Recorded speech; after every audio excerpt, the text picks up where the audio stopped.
एक दिवस भारतातले नामवंत उद्योगपती आणि हिंदुस्तान कन्स्ट्रक्शन कंपनी म्हणजेच एससीसीचे अध्यक्ष गुलाबचंद सहज भ्रमंती करायची म्हणून इटलीतील प्रसिद्ध शहर असलेल्या पोर्टोफिनो येथे जातात।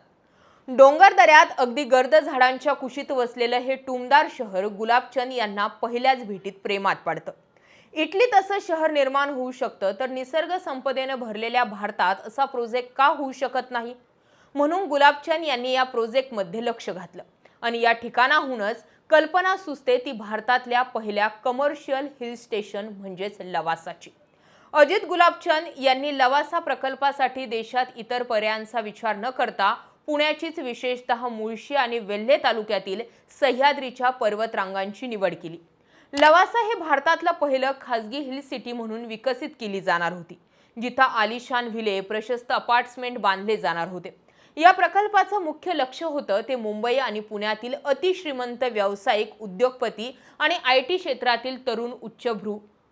हे ठिकाण पुण्यापासून अवघ्या 65 किलोमीटर आणि मुंबईपासून सुमारे 186 किलोमीटर अंतरावर, इतक्या जवळ आणि निसर्गरम्य वातावरणात दुसरा कोणताही मोठा जमिनीचा तुकडा उपलब्ध नव्हता।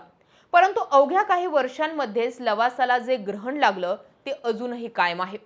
लवासा प्रोजेक्टमध्ये गुंतवणूक करणाऱ्या अनेकांच्या पैशांचं सोने होण्याऐवजी माती झाली आहे।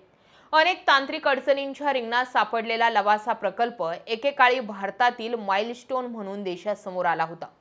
या ठिकाणी अनेक उद्योगपतींनी कोट्यावधी रुपयांची गुंतवणूक केली होती, परंतु आता हा प्रकल्प केवळ कागदावरच असून अनेकांनी या प्रोजेक्टमधून आपला पैसा काढून घेतल्यानं आता लवासा केवळ एक ड्रीम प्रोजेक्ट म्हणून शिल्लक राहिला।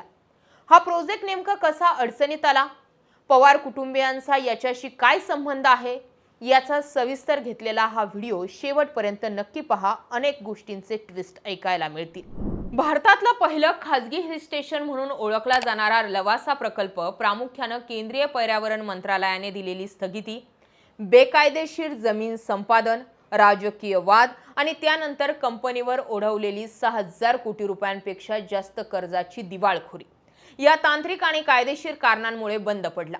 आधी सांगितल्याप्रमाणे लवासा प्रकल्पाची मूळ व्यावसायिक कल्पना हिंदुस्तान कन्स्ट्रक्शन कंपनीचे अध्यक्ष अजित गुलाबचंद यांना सुचली होती। इटलीतील प्रसिद्ध पोर्टोफिनो या किनारपट्टीवरील शहराच्या धर्तीवर पुण्याच्या मुळशी आणि वेल्हे तालुक्यातील सह्याद्रीच्या पर्वतरांगांमध्ये एक अत्याधुनिक संपूर्ण कमर्शियल डोंगराळ शहर उभं करण्याचं त्यांचं स्वप्न होतं। या संकल्पनेला राष्ट्रवादीचे अध्यक्ष शरद पवार यांचा मोठा राजकीय पाठिंबा लाभला होता। 2001 ते 2004 हा काळ या प्रकल्पासाठी महत्त्वाचा ठरला। महाराष्ट्र सरकारने नवीन हिल स्टेशन धोरणात्मक अंतर्गत या लेक सिटी कॉर्पोरेशनला म्हणजेच नंतरच्या लवासा कॉर्पोरेशनला 20,000 एकरपेक्षा जास्त जागेवर शहर उभारण्याची परवानगी दिली। 2004 मध्ये येथे प्रत्यक्ष बांधकामाला सुरुवातही झाली। 2007 मध्ये लवासा कॉर्पोरेशन केंद्र सरकारच्या पर्यावरण मंत्रालयाची आवश्यक पर्यावरणीय मंजुरी न घेताच केवळ राज्य सरकारच्या परवानग्यांवर मोठ्या प्रमाणावर बांधकाम सुरू ठेवलं।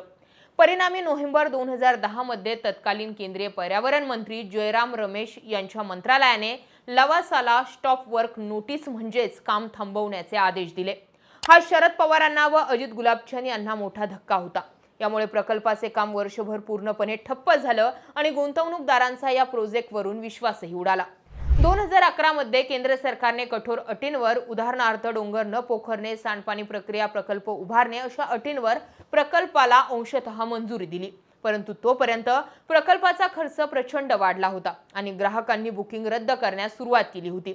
2018 येता येता बँकांचे कर्ज फेडण्यात अपयशी ठरल्यामुळे लवासा कॉर्पोरेशन विरुद्ध राष्ट्रीय कंपनी विधी न्यायाधिकरणात दिवाळखोरीची प्रक्रिया सुरू झाली आणि देशात एक खळबळ उडाली। ज्या वेगानं हा प्रोजेक्ट सुरू करण्यात आला होता त्याच वेगानं पत्त्यांच्या बंगल्यांप्रमाणे हा प्रोजेक्ट कोसळून पडला होता।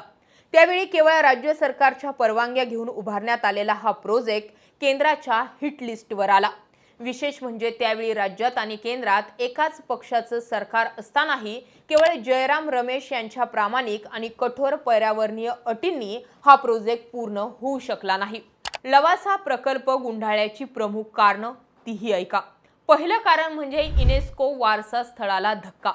लवासा ज्या पश्चिम घाटात बांधला जात होता तो भाग युनेस्कोच्या जागतिक वारसा स्थळ असून जैवविविधतेने नटलेला आहे। लवासानं परवानगी नसताना प्रचंड प्रमाणावर डोंगर कापले, ज्यामुळे भूसंकलनाचा धोका निर्माण झाला। दुसरं कारण म्हणजे पाण्याचे स्रोत वळवणे। पुण्याची तहान भागवणाऱ्या वरसगाव धरणाच्या पाणलोट क्षेत्रात हा प्रकल्प असल्यानं स्थानिक पाण्याचे प्रवाह बाधित झाले आणि नैसर्गिक पर्यावरणाची प्रचंड हानी झाली। तिसरं मोठं कारण म्हणजे आर्थिक कोंडी। प्रकल्पावरील 2010च्या स्थगितीमुळे प्रकल्पांचं काम रखडलं। परिणामी ज्यांनी घरे खरेदी केली होती त्यांचे हप्ते थांबले आणि लवासा 6,000 कोटी रुपयांच्या कर्जाच्या खाईत बुडाली। दरम्यान लवासाचं नाव आलं की समोर पवार कुटुंब देखील येतं। आता पवार कुटुंबीय यात कसं गुंतलं होतं त्याची ही माहिती घेऊया। माजी IPS अधिकारी आणि वकील योगेश प्रताप सिंह यांनी 2012 मध्ये एका पत्रकार परिषदेमध्ये पवार कुटुंबावर लवासा प्रकल्पात सत्तेचा दुरुपयोग आणि भ्रष्टाचाराचे गंभीर आरोप केले होते। त्यांच्या आरोपानुसार 2002 मध्ये अजित पवार हे राज्याचे जलसंपदा मंत्री आणि महाराष्ट्र कृष्णा खोरे विकास महामंडळाचे अध्यक्ष असताना त्यांनी आपल्या पदाचा गैरवापर करून महामंडळाची 141 हेक्टर जमीन लवासा प्रकल्पाला अत्यंत कवडीमोल दराने दिली। अजित पवारांनी ही जमीन देताना त्यांच्या कुटुंबाचे या प्रकल्पात व्यावसायिक हितसंबंध आहेत ही गोष्ट प्रशासनापासून लपवून ठेवली। दुसरीकडे YP सिंह यांनी पुराव्यांसह असा दावा केला की ज्या कंपनीला जमीन दिली गेली त्या लवासा कॉर्पोरेशन मध्ये शरद पवार यांच्या कन्या सुप्रिया सुळे आणि त्यांचे पती सदानंद सुळे यांची 20.81% भागीदारी होती। या प्रकल्पाला शासकीय परवानग्या आणि सवलती मिळाल्यानंतर पुढे जेव्हा हा वाद न्यायालयात गेला तेव्हा 2005 ते 2006च्या सुमारास सुप्रिया सुळे यांनी आपले शेअर चढ्या भावाने विकून प्रकल्पातून बाहेर पडल्याचं शरद पवारांनी मान्य केलं होतं। 2022 मध्ये मुंबई उच्च न्यायालयाने लवासा संदर्भातील एका याचिकेवर निकाल देताना स्पष्टपणे म्हटलं होतं की लवासा प्रकल्पासाठी विशेष परवानगी मिळवण्यात आणि प्रशासनावर प्रभाव टाकण्यात शरद पवार आणि सुप्रिया सुळे यांच्या राजकीय वजनाचा वापर झाला होता। हे तथ्य नाकारता येत नाहीये। थोडक्यात सांगायचं तर निसर्गाचे नियम धाब्यावर बसवणं, राजकीय प्रभावातून सरकारी जमिनी खासगी प्रकल्पासाठी स्वस्तात लाटणं आणि कायदेशीर लढाईत प्रकल्प अडकल्यानं आलेली आर्थिक दिवाळखोरी या चक्रात अडकून लवासा हा महत्त्वाकांक्षी प्रकल्प अखेर पूर्णपणे भूत बंगल्यांसारखा ओसाड पडला। अजित गुलाबचंद यांना लवासाला इटलीचं पोर्टोफिनो बनवायचं होतं।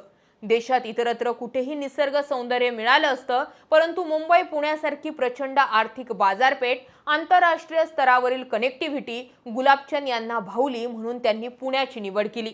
परंतु कुठलाही प्रकल्प आला की पहिले आपला स्वार्थ पाहून नियमांची पायमल्ली करून ओरबडण्याची जी कीड भारतीय राजकारण्यांना लागली आहे ते बघता हा प्रकल्प दिवसेंदिवस अडचणींच्या गर्देत सापडला। आता केवळ हा प्रोजेक्ट कागदावर शिल्लक राहिला। दुसरा कोणी उद्योजक विदेशाच्या धर्तीवर राज्यात असा प्रोजेक्ट राबवण्याचं धाडस करेल का हा प्रश्न मात्र कायम आहे। थोडक्यात पवारांच्या महत्त्वाकांक्षी धोरणांमुळे लवासा सिटी उभा राहिली आणि ज्यावेळी अंगावर आलं त्यावेळी सुप्रिया सुळेंना यातून बाजूला करून लवासा सिटी डुबली। म्हणून लवासाबाबत जे काही घडलं त्याला जबाबदार शरद पवारांना धरलं जातं। आता या सगळ्या घटनेकडे तुम्ही कसं पाहता जरूर व्यक्त व्हा। जय महाराष्ट्र।